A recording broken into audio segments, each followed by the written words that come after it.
श्री राम, जय श्री राम, जय जय श्री राम।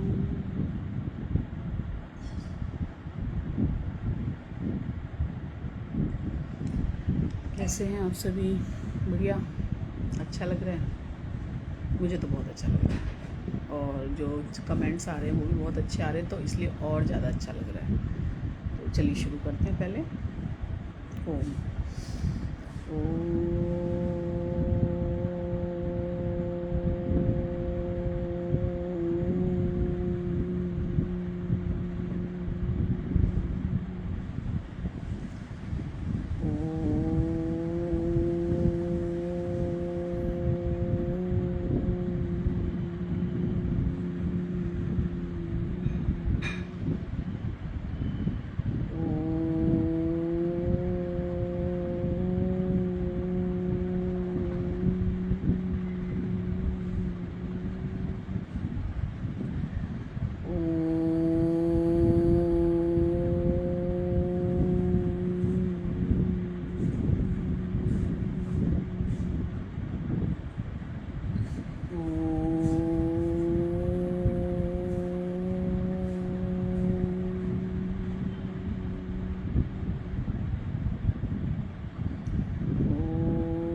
शांति शांति शांति।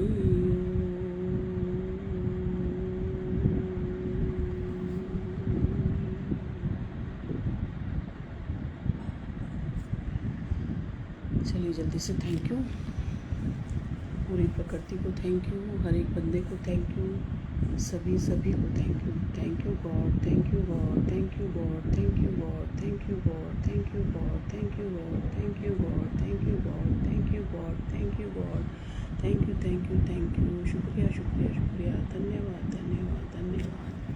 थैंक यू नेटवर्क, फेसबुक, जिनकी वजह से हम जुड़ पाए हैं और जुड़े हुए हैं, अच्छे से देख पा रहे हैं, एक दूसरे को बात कर पा रहे हैं, कमेंट दे पा रहे हैं, तो बहुत बहुत बढ़िया।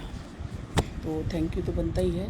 और थैंक यू हमेशा वैसे भी करना चाहिए, हर एक चीज़ के लिए, हर एक पल के लिए।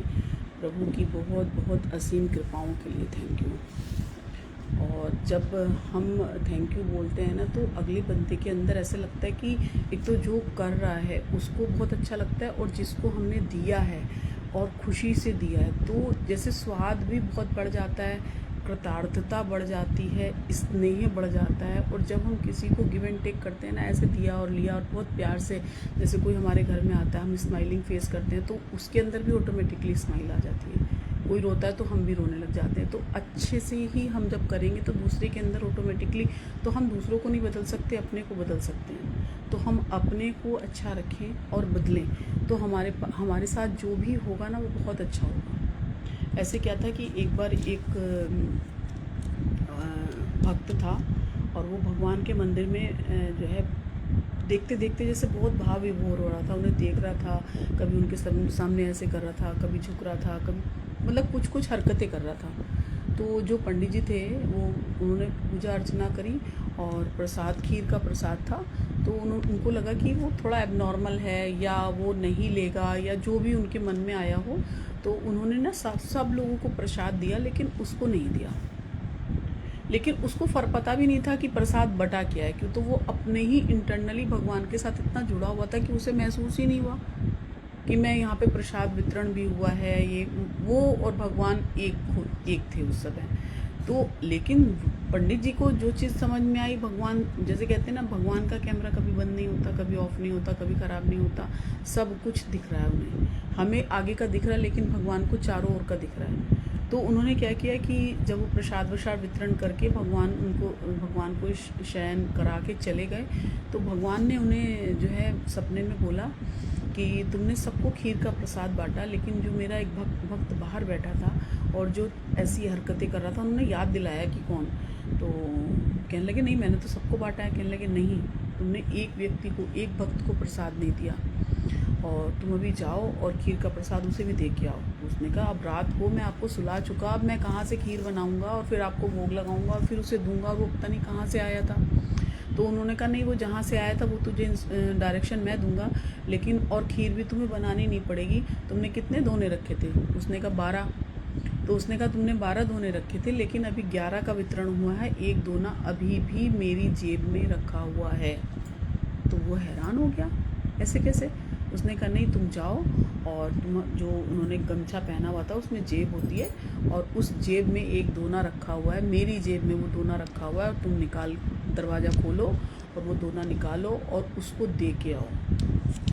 अब वो जब भगवान के आदेश हो गए तो उसको उठना पड़ा। अब वो गया, जाने के बाद उसने जो है वहाँ देखा, तो भगवान के जो पहना हुआ था उन्होंने येलो कलर का, वहाँ के साइड में एक इतना बड़ा कुल्हड़ सा था, उसमें खीर रखी थी। अब तो वो बहुत ही भाव विभोर हो गए कि देखो जरा, भगवान, हम सोचते हैं कि हम प्रसाद दे रहे हैं, लेकिन भगवान जिनको चाहते हैं उनके लिए वो स्वयं, जैसे माँ अपने बच्चों के लिए किनारे करके रख देती ना कि ये मेरा बच्चा बाद में आएगा खा लेगा, माँ की आदत होती है करने की, तो उसी तरह भगवान सबके पालनहार हैं। और जब उसने वो खीर उठाई और उसको ढूंढा, तो जो डायरेक्शन उन्होंने बताया था वो वहीं पर थे, और उन्होंने दरवाज़ा नॉक किया। अच्छा, वो उनको कुछ पता ही नहीं था, कुछ भी नहीं मालूम था, वो तो निश्चिंत होके भगवान की याद में सो रहे थे। उन्होंने दरवाज़ा नॉक किया और उसने बोला कि आपके चरण कहाँ हैं? उसने कहा क्या हुआ महाराज? पंडित जी जैसे जो उनको बोलते थे, उन्होंने कहा नहीं, तुम अपने चरण दो। उसने कहा हुआ क्या, मैंने कोई गलती कर दी? उसने कहा नहीं, पहले तुम अपने चरण दो। उसने उनको चरण दिए और उसने उनके चरण छुए। चरण छूने के बाद जो है उन्होंने वो खीर का दोना दिया। अब उसको समझ ही नहीं आ रहा था कि ये कर क्या रहे हैं। उसने कहा कि तुम वो भक्त हो जिसको भगवान ने याद किया, जिसके लिए भगवान ने चोरी करी और छुपा के अपने पास रख लिया, और उनके आदेश से मैं तुम्हारे पास आया हूँ खीर लेके। तो और ये होता कब है कि जब आप तन्मयता से जुड़ जाते हैं, जितना प्यार आप दे रहे हैं उतना अगर दूसरा भी दे, तब मज़ा आता है, तब वो प्यार अमर होता है। देखो वो कहानी कब की थी, लेकिन वो कहानी अमर हो गई क्योंकि वो प्यार था दोनों का। उसी तरह कोई भी इंसान किसी से प्यार करता है तो कम से कम एटलीस्ट इस जन्म में जो हम अभी मानवता में रहते हैं, भगवान तो अमर हैं और अमर रहेंगे। लेकिन जो इंसान है, इंसान भी इंसान के साथ जुड़ता है। कुछ लोग हमारे जीवन में ऐसे जुड़ते हैं, ज़रूरी नहीं है वो हमारे ब्लड रिलेशन से हों, लेकिन वो इतना प्यार देते हैं, इतना प्यार देते हैं कि उनको याद करके भी अच्छा लगता है, जिनसे हमारा कोई लेना देना नहीं है। हम लेकिन वो हमारे लिए बहुत कुछ कर जाते हैं। ऐसे जैसे छोटे छोटे कर्म होते हैं ना, हम कहीं पे जैसे हमने कुछ दाने बिखेर दिए तो कुछ उसमें उपज गए और कुछ रह गए, तो वो भी हमें फल देते हैं। और वहाँ पे हम रहते नहीं हैं, लेकिन अगर उसका लिंक उनसे जुड़ा हुआ है तो वो फल जहाँ पैदा हुआ है, लेकिन पहुँचेगा कहाँ और किसके मुख में जाएगा, वो लेना देना प्रभु सब याद रखते हैं कि ये इसके साथ इसने निभाया था तो ये इसको निभाना है। हम भूल जाएंगे अच्छे कर्म करके, बुरे कर्म करके, लेकिन उसको जो फल देना है वो देगा। वो परमात्मा हर चीज़ का ध्यान रखता है, इसीलिए दे के भूल जाओ। वो अगर याद रखोगे तो ख़त्म हो गया, आप याद मत रखिए। बड़े लोग कहते थे नेकी कर दरिया में डाल, इस हाथ से करो तो इसको पता ना चले। तो यही चीज़ें हमारे जीवन में भी होनी चाहिए कि हम कुछ भी कर रहे हैं, ठीक है, मानवता। और कभी कभी ऐसा होता है कि लोग कहते हैं कि उसने सेवा करी तो बखान कर रहे हैं। बखान करना नहीं होता, कभी कभी उन चीज़ों से हमें सीख भी मिलती है। हम भगवान नहीं है, लेकिन भगवान की तरह अगर हमारी थोड़ी थोड़ी चीज़ें, हम उनके आचरण पे चल रहे हैं, हम उनके आचरणों को याद नहीं करते कि भगवान ऐसा करते थे, उन्होंने माता पिता की इतनी सेवा करी थी, वो ऐसा खाना बना, तो वो सारी चीज़ें जब हम उनके लिए कर सकते हैं, तो हम अगर किसी को बता रहे हैं, कुछ अच्छा कर्म बता रहे हैं, तो उसका उद्देश्य घमंड करना नहीं है, उस उद्देश्य से सीखना भी होता है कि हमने उसको देखा वो इतना अच्छा खाना बनाता है, चलो हमने उससे कुछ सीख लिया। और जबकि खाना हमेशा देवी जी आके ही बनवाती है, जिसके हाथों में भी जस आता है। अच्छा खाना उसकी आशीर्वाद से ही बनेगा। खाना सब बनते हैं, प्रसाद वो कब बनेगा, जब उनका नाम आएगा। जब भी खाना बनाइए आप कहिए कि जैसे जिसकी भावना हो वैसा हो जाए, तो वो देखिए खाने में एक रस आएगा, एक आंतरिक शांति मिलेगी। और दिल से खिलाइए, जिसको भी खिलाइए। ऐसे नहीं कि बस खाना बनाया और डाल देना। क्या होता है, पशु को डाल देते हैं, पशु के आगे हम फेंक देते हैं, जो पशु होते हैं। लेकिन इंसान भगवान को प्रसाद कर रहे हैं तो इंसान को परोस तो सकते ही है ना। ये कह दीजिए परोसना है, खाना परोस दूँ, खाना लगा दूँ, खाना डाल दूँ। डालना शब्द ही गलत हो जाता है, शब्दों के उच्चारण ठीक रखिए। एक बार क्या हुआ कि तुलसीदास और सूरदास जी में ऐसी चर्चा चल रही थी कि जो है तुम बड़े या मैं बड़ा। ऐसे जैसे कहते हैं ना कि देखो दोनों ही भक्त हुए हैं, दोनों ही संत हुए हैं, बहुत परम संत हुए हैं। तो उन्होंने बोला नहीं नहीं नहीं, तो हम लोग एक तराजू में बैठते हैं। एक कृष्ण भक्त थे और एक राम भक्त थे। सूरदास कृष्ण के भक्त थे और तुलसीदास राम जी के भक्त थे। तो उन्होंने क्या किया कि देखते हैं कि किसका पलड़ा ज़्यादा भारी होता है। तो उन्होंने कहा दोनों एक ही हैं। उन्होंने कहा नहीं नहीं नहीं, दोनों एक नहीं हैं। सबकी देखो, राम जी में 14 कलाएं हैं और कृष्ण में 16 कलाएं हैं, तो कुछ ना कुछ तो चेंज होगा। तो जब वो नहीं माने तो उन्होंने कहा चलो चलो एक तराजू मंगाते हैं। तो उन्होंने तराजू मंगाया। एक पर जो है कृष्ण जी कभी क्या कहते हैं तुलसीदास जी बैठे, और उन्होंने कहा कि जो है तुलसीदास जी राम भक्त थे। उन्होंने कहा सिया राम के साथ मैं प्रस्थान करता हूँ, इसमें बैठता हूँ। और वो पलड़ा नीचे हो गया। फिर दूसरे तराजू में सूरदास जी बैठे और उन्होंने बोला कि मैं जो है कृष्ण के साथ विराजता हूँ, कृष्ण के साथ विराजिए।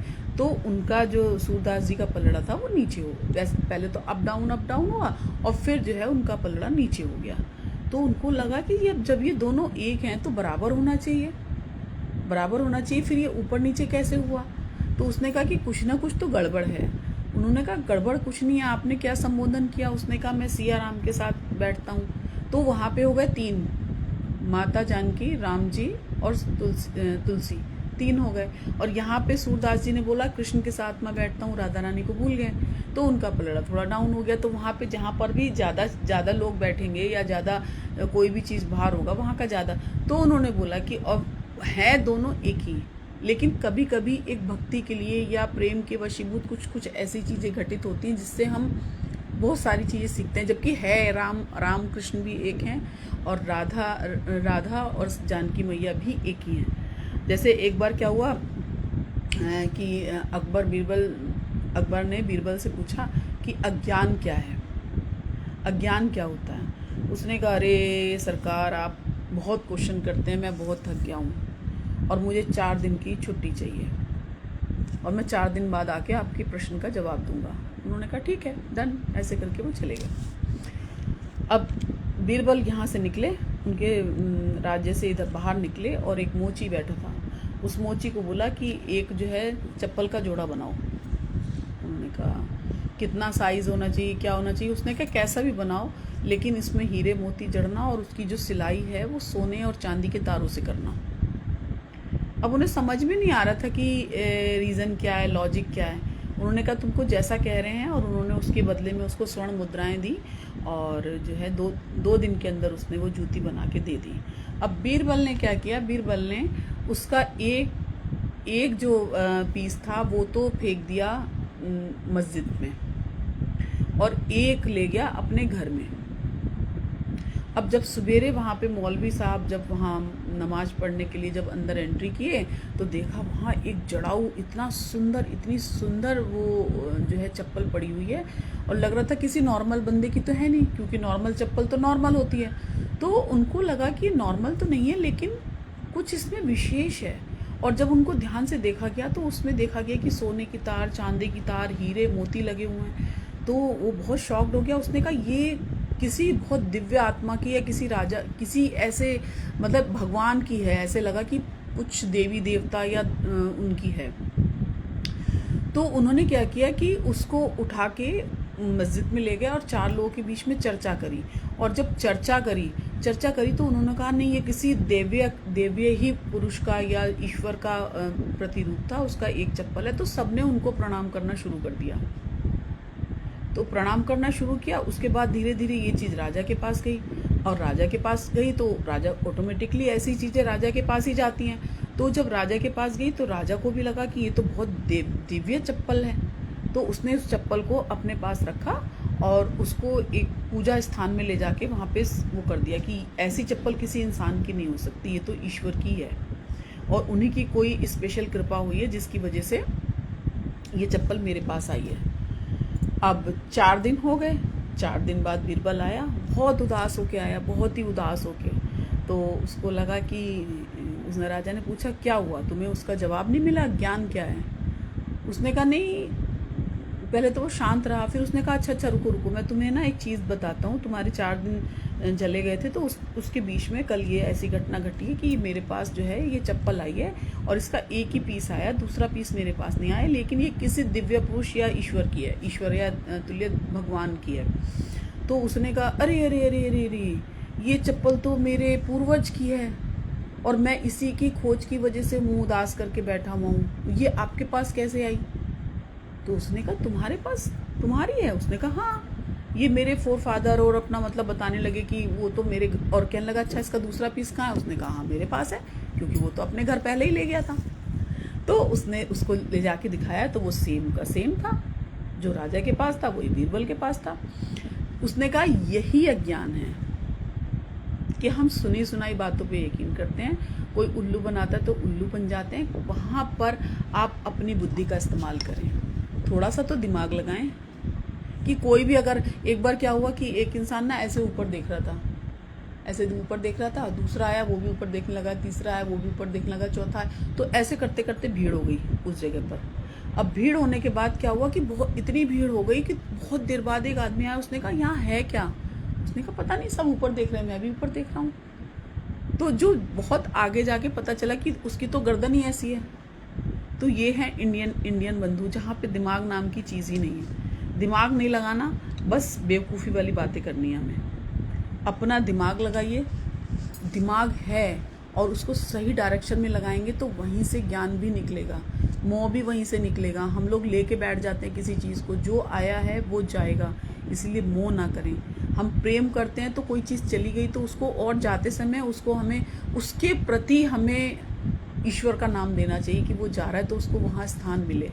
अपना कुछ नाम जाप करके हमें उसे देना चाहिए कि इसका प्रताप उसको मिले जो जा रहा है। जैसे हम साथ में जाते हैं तो खाना पैक करके देते हैं ना, स्नैक्स पैक करके देते हैं, पराठे पैक करके देते हैं कि किसी को रास्ते में दिक्कत ना हो। उसी तरह जो इंसान हमारे बीच में इस समय नहीं है और वो हमको छोड़कर चला गया है, तो सबसे अच्छी श्रद्धांजलि यही होती है कि हम उसे नामदान दें और उसका फल उसे दें। जिसने आपको दुख दिया उसे माफ़ कर दो, उनके लिए नहीं, खुद की खुशी के लिए, क्योंकि याद रखने से केवल आपको ही दुख होगा, है ना। निस्वार्थ कर्म करते रहो, जो भी होगा अच्छा ही होगा, थोड़ा विलंब होगा, लेकिन जैसे कभी कभी होता है ना, किसी भी चीज़ के ना रिजल्ट्स हमें बहुत जल्दी नहीं मिलते, तो हम निराश होने लगते हैं, और वो चीज़ें हमें बहुत बाद में समझ जाती है, जब वो चीज़ क्रॉस हो जाता है, वो टाइम जब निकल जाता है, तब हमें लगता है कि सही हुआ। सच्चाई के रास्ते पर चलने में फ़ायदा है, क्योंकि इस रास्ते में भीड़ बहुत कम होती है। ये बात तो फैक्ट है, सच के रास्ते में बहुत कम भीड़ होती है ना। ज़िंदगी सस्ती है साहब, जीने के तरीके महंगे हो गए हैं। जब ज़िंदगी और सपनों के बीच मोल भाव चल रहा हो तो सपने बेच डालिए, ज़िंदगी नहीं। ज़िंदगी रही तो सपने खरीदे जा सकते हैं। वाह वाह, क्या बात है। संबंध अगर हृदय से हो तो मन कभी नहीं भरता। जो अच्छे लोग होते हैं ना, उनकी याद हमेशा आती है, वो कहीं ना कहीं हमारे दिल में हमेशा रहते हैं, भले हम उनसे कभी ना मिल पाएं, लेकिन वो हमेशा रहेंगे। आप परिवर्तन के पथ पर तब प्रवेश करते हैं जब आप अपने द्वारा कही गई बातों का अभ्यास करना शुरू कर देते हैं। तो किसी की भी वाणी में ना सत्य कब आता है, जब हम उसे अमल में लाते हैं। मैं भी अगर कुछ बोल रही हूँ और मैं उसको अपने जीवन में नहीं उतारूंगी तो उस चीज़ का कोई मतलब नहीं बनता। तो कोशिश करें, बहुत नहीं होगा, 90% हो, कुछ तो चलेगा, हम भी इंसान है, लेकिन वो भी धीरे धीरे ठीक हो जाएगा करते करते। जंग कोई भी हो, नतीजा कुछ भी हो, लड़ने वाला अपना कुछ ना कुछ खो ही देता है, इसीलिए प्यार से रहिए। बेफिक्र हैं, आईने सा किरदार रखते हैं, फिक्र वो करें जो चेहरे दो चार रखते हों। तो जो हो, जैसे हों, उसे वैसे रहने की आदत डालिए। जो हम हैं ना, हम दूसरों के सामने वैसे ही रहें। ये नहीं कि हम अब जैसे अभी हम ही लोग हैं, मुझे लाइव करने का सबसे अच्छा पता है क्या लगता है, कि कुछ नहीं करना रहता है। हम जिस कंडीशन में बैठे हैं हम वैसे ही आके बैठ जाते हैं, क्योंकि हम स्पेशल करेंगे ना तो वो बहुत दिन तक चल नहीं पाएगा। जैसे हम कहीं फंक्शन पार्टीज में भी जाते हैं, तैयार होके गए, आते ही सबसे पहले कपड़े चेंज किए, उलझन होने लगती है, और वो रोज होने लगे तो हम बोर भी हो जाते हैं। लेकिन जो साधारण, जो नॉर्मल चीज़ है ना, जो नॉर्मल तरीके से हम जीवन में रहते हैं, वो अगर हमारे पास कंटिन्यू रहेगा तो वो लॉन्ग टाइम चलेगा। जो नॉर्मल कपड़े होते हैं वो हमें अच्छे लगते हैं, नॉर्मल चरित्र जो रहता है, अगर हम कर भी नहीं पाएंगे, वो बहुत लॉन्ग टाइम चल नहीं पाएगा। तो जैसे हैं वैसे रहिए। जिस प्रकार गाड़ी में ब्रेक ना हो तो दुर्घटना निश्चित है, उसी प्रकार जीवन में अगर संस्कार और मर्यादा ना हो तो पतन होना निश्चित है। दुनिया की सबसे अच्छी किताब हम स्वयं हैं। खुद को पढ़ने की कोशिश कीजिए, सब समस्याओं का समाधान मिल जाएगा। थोड़ा थोड़ा ना हमें, जैसे रात को सोने से पहले कुछ चीज़ें ना हमें अपनी समझनी चाहिए कि हम क्या कर रहे हैं, क्या चीज़ हमने सही करी तो उसे आगे बढ़ाते जाइए, और जो अच्छी नहीं करी उसे रोक दीजिए वहीं पे। तो इससे हमारे को एक तो पावर मिलेगी कि हम डिसीजन लेने की पावर बहुत अच्छी हो जाएगी। और अगर हम उसको वैसे ही छोड़ते जाएंगे, अरे ठीक है, तो कुछ हम सीख नहीं पाएंगे। अगर सीखना है तो मंथन करना पड़ेगा, मंथन के बाद ही घी निकलता है। हम दूध, घी, मक्खन, मलाई जो भी निकालते हैं, मंथन करने के बाद जो घी निकलता है, और जो घी होता है ना वो खराब नहीं होता। देखो, दूध होता है वो जल्दी खराब होता है, दही थोड़ा सा ज़्यादा दिन रखो खट्टी हो जाती है, लेकिन मथने के बाद जब उसको पकाया जाता है आँच में, बहुत तप जाती है वो चीज़, तो वो निखर के आती है, और वो उसमें कभी भी खराब नहीं होता। घी को आप सालों साल रख लो, वो खराब नहीं होगा, क्योंकि उसको उतना पकाया गया। जीवन में भी जितना संघर्ष होगा ना, उतना हम निखर जाएंगे, बिखरेंगे नहीं। अगर समझ होगी तो निखर जाएंगे, वरना बिखर जाएंगे। तीखा गुस्सा, नमकीन आंसू और मीठी मुस्कान, इन तीनों के स्वाद से ही बनी है एक रेसिपी जिसका नाम है जिंदगी। रिश्ता चाहे जो भी हो, विचारों का मिलन ही कुछ रिश्तों का सूत्रधार होता है। चलते देखा है लोगों को अक्सर अपनी चाल से तेज, पर वक्त और तकदीर के आगे कोई भी नहीं निकल पाया। सही बात है। किसी ने पूछा उम्र और ज़िंदगी में क्या फ़र्क है। बहुत सुंदर जवाब। जो अपनों के बिना बीते वो उम्र, और जो अपनों के साथ बीते वो ज़िंदगी। जो हमें प्यार दे रहे हैं उसे एक्सेप्ट करें, और सबसे अच्छा प्यार तो ईश्वर का है, जो जिनके जीवन में इंसानों का है वो भी उसको समझें, ऐसी बात नहीं है, लेकिन ईश्वर से सच्चा साथी कोई नहीं है। हर लग्जरी पैसे से नहीं मिलती। आज मन में नहीं था तो डिनर नहीं बनाया, आज यह तो लग्जरी है, पर अपना घर, अपनी दुनिया, जहाँ पर कोई रोक टोक ना हो, खुद की आज़ादी हो, ये है सबसे अच्छी ज़िंदगी। हदें शहर से निकली तो गांव-गांव चली, कुछ यादें मेरे संग पाँव पाँव चली, सफ़र जो धूप का किया तो तजुर्बा हुआ, वो ज़िंदगी ही क्या जो छाँव छाँव चली। हमेशा सुख ही क्या, जिनको हमेशा सुख मिलता है ना और दुख मिलता है तो वो बर्दाश्त नहीं कर पाते, लेकिन दुख के बाद जो चीज़ आती है वो बहुत अच्छी होती है और उसको संजो भी सकते हैं हम, मतलब उससे हमें सहेजना आएगा कि हम उसे कैसे रखें। अगर किसी को पता ही नहीं है तो कैसे सहेजेगा वो, उसको पता ही नहीं है। दुख के बाद ही हमें समझ में आती हैं बहुत सारी चीज़ें। जीवन में अच्छा वक्त उन्हीं का आता है जो किसी का बुरा नहीं सोचते। कुछ भी कहीं पर भी जैसा हो सबके लिए अच्छा सोचिए। दुआएं कभी रद्द नहीं होती, इसलिए लिया भी कीजिए और दिया भी कीजिए। कंजूसी बिल्कुल मत कीजिए। दुनिया आज जो है जानकी मैया का जन्म दिवस भी है, मैं भूल गई थी बताना। और हैप्पी बर्थडे जानकी मैया, बहुत अच्छा। चित्त में चिंतन ना हो इसी का नाम मौन है, किंतु मुख्य मौन तो चित्त को चिंतन शून्य कर देता है। तो इसलिए हम जो भी करें चिंतन करें, मनन करें, लेकिन चिंता बिल्कुल भी ना करें, क्योंकि हम चिंता करके दूसरों का अपना तो दूसरों का भी करते हैं और अपना भी करते हैं, और आसपास की पता है वाइब्रेशन भी खराब कर देते हैं। हमेशा इस चीज़ को ध्यान रखिएगा कि हम खाली अपना नुकसान नहीं कर रहे रोके या गलत करके, हम आसपास की सब चीज़ें, और वो खाली अकेले हम नहीं रो रहे। वो कुछ चीज़ें ऐसी होती हैं कि वो हमें देख रही हैं लेकिन हमारे साथ कनेक्टिविटी में वो हमको पकड़ नहीं पा रही, लेकिन वो महसूस कर रही हैं। जैसे हमारा आसन सिद्ध हो जाता है पूजा का, लकड़ी का ही तो है, उसके ऊपर हमने जो चटाई बिछाई है या गद्दी रखी है वो गद्दी भी हमारी सिद्ध हो गई, वो महसूस कर पाती है हमें। वो निर्जीव नहीं है, उसमें जीवन डाला है हमने बैठ बैठ के।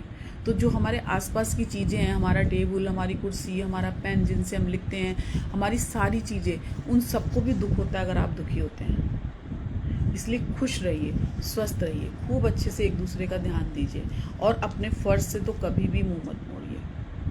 अच्छा करेंगे अच्छा मिलेगा, अच्छा बोएंगे अच्छा फल आएगा, और आपका तो आएगा, लेकिन आपके आसपास जो आपके अपने बच्चे हैं, आपके अपने अड़ोसी पड़ोसी हैं, आपका फ्रेंड सर्कल है, वो सबको एक नई ऊर्जा मिलेगी खाली एक से, आपसे।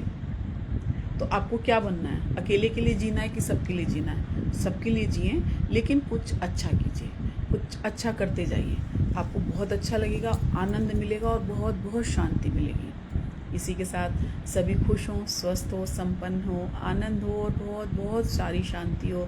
और जुड़ने के लिए सभी लोग, इतने अच्छे अच्छे लोग जुड़ते हैं, उन सबका बहुत बहुत बहुत धन्यवाद। सभी जय श्री राम, सभी को जय श्री राम, जय श्री राम, जय जय श्री राम।